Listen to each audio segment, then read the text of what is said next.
আমাদের নাম জপেছিলি বুলবুলি তুই আগে, সুবহানাল্লাহ বলেন। তাই কি রে তোর কণ্ঠের গান, তাই কি রে তোর কণ্ঠের গান এমন মধুর লাগে ওরে, এমন মধুর লাগে। মুহাম্মাদের নাম জপেছিলি বুলবুলি তুই আগে। মারহাবা বলেন।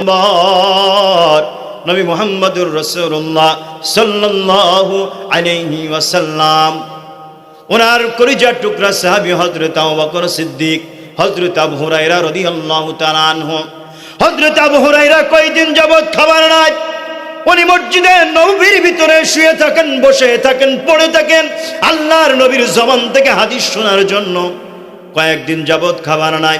হযরত আবু হুরায়রা আজকে মনে মনে ভাবলেন দুপুরের সময় যদি হযরত আবু বকর নামাজ পড়তে আসে, আবু বকরের বাড়িতে আজকে দাওয়াত নিয়ে যাব। হযরত আবু বকর জোহরের নামাজ আদায় করলেন। নামাজ আদায় করে আবু হুরায়রাকে জিজ্ঞাসা করে, ভাই আবু হুরায়রা কেমন আছো? বলে আলহামদুলিল্লাহ ভালো আছি। কারণ সাহাবীদের স্বভাব ছিল যতই অভাবে থাকুক, দুঃখে কষ্টে থাকুক, জবানে কি আলহামদুলিল্লাহ। আমরা না হাই হুতাশ করি, এই নাই সেই নাই। নবীর সাহাবীদের এই স্বভাব আচরণ ছিল না।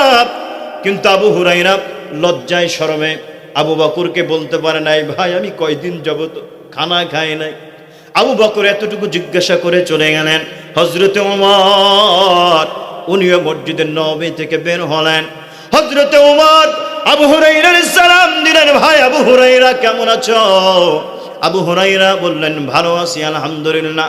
আবু হুরায়রা আর বলতে পারলেন না, আমি কয়দিন যাবত ক্ষুধার্ত, আমার খাবার দরকার।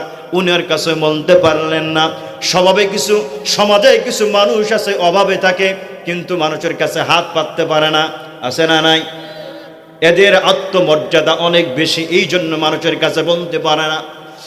হযরতে আবু বকর চলে গেল, আবু ওমর চলে গেল। এবার বিশ্ব নবী বের হচ্ছেন, আবু হুরায়রার দিকে তাকাইয়া আবু হুরায়রাকে বলে, আবু হুরায়রা তুমি খাবার খাইছো নাকি? সুবহানাল্লাহ বলেন। আবু হুরায়রা বলেন, ইয়া রাসূলুল্লাহ আমি আজকে কয়দিন যাবত খাবার খাই নাই গো রাসূল। ও আবু বকরের কাছে বলতে চাইছিলাম কিন্তু বলতে পারি নাই। ওমরের কাছে মনে করেছিলাম বলবো, তাও বলতে পারি নাই। কিন্তু আপনি কেমন করে আমারে খাবারের কথা জিজ্ঞাসা করলেন ইয়া রাসূলুল্লাহ? আবু হুরায়রা বলেন, পয়গম্বর আমাকে বললেন, আবু হুরায়রা তুমি আসো, তুমি আজকে আমার বাড়ির মেহমান। সুবহানাল্লাহ বলেন। বিশ্ব নবীর বাড়ির মেহমান আবু হুরায়রা। হযরত আবু হুরায়রা পয়গম্বরের সঙ্গে যায়। হুজরার বাইরে থেকে পয়গম্বর হযরতে আয়েশা সিদ্দিকা রাদিয়াল্লাহু তাআলা আনহাকে বলেন, আয়েশা রে ঘরের ভিতরে কোনো খাবার আছে নাকি? ইয়া রাসূলুল্লাহ, ইয়া হাবিবাল্লাহ অতিরিক্ত ঘরের ভিতরে কোনো খাবার নাই, আপনার জন্য এক জায়গা থেকে এক গ্লাস দুধ হাদিয়া আসছে। কয় গ্লাস বলেন? এক গ্লাস দুধ হাদিয়া আসছে। এটা শুধু আপনার জন্য, আমার জন্য কোনো বরাদ্দ নাই। আবু হুরায়রাকে পয়গম্বর বলেন, আবু হুরায়রা তুমি যেহেতু খাবার খাও না, মসজিদের নববীতে আমার আরো 70 জন সাহাবায়ে কেরাম আছে, তারাও তো না খেয়ে যাও, তাদেরই কেউ দাওয়াত দিয়ে আসো। সুবহানাল্লাহ বলেন। আবু হুরায়রা মনে মনে ভাবতেছে আশ্চর্য কথা, দুধ আছে এক গ্লাস, রাসূল পাঠাইলেন আরো 70 জন আনার জন্য। যা হোক, রাসূল বলেছেন করাই লাগবে। সমস্ত সাহাবাদেরকে বললেন, সাহাবীরা রে আজকে বিশ্ব নবীর ঘরে তোমাদের দাওয়াত, শ্রেষ্ঠ নবীর ঘরে আজকে শ্রেষ্ঠ জান্নাতি দাওয়াত, জলদি করে আসো। সাহাবায়ে কেরাম রাসূলের ঘরে দাওয়াত শুনে যে যার মতো চলে আসছে। সবাই ঘরের বাইরে দাঁড়িয়ে আছে। আবু হুরায়রাকে রাসূলুল্লাহ সাল্লাল্লাহু আলাইহি ওয়াসাল্লাম, আবু হুরায়রা এই পেয়ালা নাও। আবু হুরায়রা তো মনে মনে খুশি যে আমি যেহেতু ক্ষুধার্ত বেশি, আমি আগে আসছি, পাওনাদার তো আমি নাকি, আমি যেহেতু আগে আসছি আমারে রাসূল আগে খেতে বলবে। কিন্তু রাসূলুল্লাহ সাল্লাল্লাহু আলাইহি ওয়াসাল্লাম আবু হুরায়রাকে বললেন, আবু হুরায়রা যাও সবাই রে এক এক করে খাইয়ে আসো। আবু হুরায়রা রাদিয়াল্লাহু তাআলা আনহুকে রাসূলুল্লাহ সাল্লাল্লাহু আলাইহি সাল্লাম যারা মেহমানদেরকে খাওয়ায় তাদেরকে কি বলেন আপনারা? শাহিদারি, আঞ্চলিক ভাষায়। যাও তুমি শাহিদারি করে সবাইরে খাওয়াও। আবু হুরায়রা মনে মনে চিন্তা করতেছে, আমি ক্ষুধার্ত বেশি, সবার আগে আসলাম, আমারই না রাসূল আগে খাইতে দিত। গিলাসে দুধ মাত্র 1 গিলাস দুধ, এ 70 জন তো দূরের কথা, 7 নম্বরে যাই তো শেষ হয়ে যেতে পারে। সবাই কয়েকদিন যাবৎ খাবার নাই। রাসূলুল্লাহ সাল্লাল্লাহু আলাইহি সাল্লাম দুধ নিয়ে পবিত্র জবান দিয়ে দুধের ভিতরে ফু দিয়ে দিয়েছেন। সুবহানাল্লাহ বলেন। আপনারা যখন মেজবানি করেন, বিভিন্ন বড় আয়োজন করেন, তখন মসজিদের ইমাম সাহেবকে প্রথমে দেন যে হুজুর আপনি প্রথম খাবারটা উঠাইয়া দেন। কেন? এটা সুন্নাহ রাসূলের।